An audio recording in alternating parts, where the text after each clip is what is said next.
Bonjour les amis de Radio Camino depuis l'Ireland Way.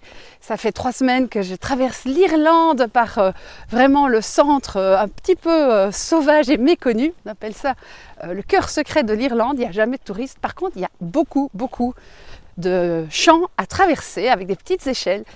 Et dans ces champs, souvent, il y a des moutons ou il y a des vaches ou il y a des jeunes taureaux. Bon, jusque-là, ça va.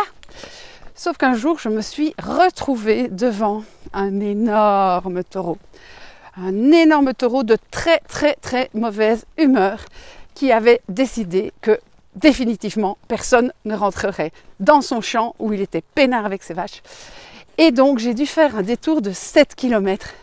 7 km sur la route pour 100 mètres de champ, ce qui peut paraître quand même une sacrée galère, surtout que ce jour-là, j'avais justement eu déjà plein de routes et vraiment, j'étais enfin arrivée à l'endroit où je retrouvais un chemin.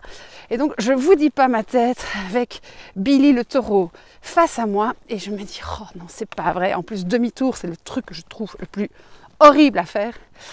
Et donc, je reviens sur mes pas. Et à ce moment-là, on était le dimanche de la finale de la Coupe d'Europe de football, tiens. Et il y avait un monsieur que j'avais croisé sur le chemin en venant, qui promenait son chien, qui était très sympa. On avait un peu discuté justement football irlandais, football européen. Il m'avait dit qu'il allait regarder le match le soir. Et il m'avait donné son nom. Et je me souviens du nom du monsieur. Et je me dis, oh là là, il faut que je trouve quelqu'un qui me dise où il habite. Et peut-être que je pourrais m'arrêter chez lui finalement et voir un peu le foot. Sauf que là, voilà, c'est l'Irlande profonde, il n'y a pas grand monde, mais il y a une dame qui passe et qui se promène et qui descend la grande route et je vais prêter et je dis, bonjour madame, est-ce que par hasard vous ne connaîtriez pas Joe Moore? Et puis elle me regarde, elle dit, si c'est mon mari, pourquoi vous me demandez ça?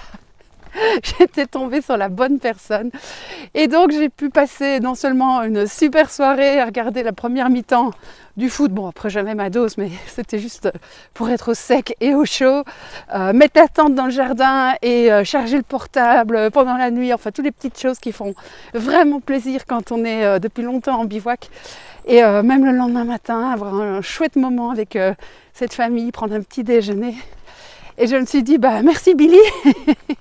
Alors, ce qui est drôle aussi, c'est que je m'étais moquée quelques jours avant d'un panneau attention aux taureaux. Non, attention quand même, parce qu'effectivement, quand il y a des taureaux dans les champs, il vaut mieux pas passer. Ça peut être très embêtant quand ça implique des gros détours. Mais moi, je me dis aussi que des aventures comme ça, c'est juste en fait un petit coup de pouce du destin pour que je fasse demi-tour et que je retrouve cette famille parce qu'en fait c'était là que je devais m'arrêter, c'est clair. Donc merci Billy, merci Bouli, pardon.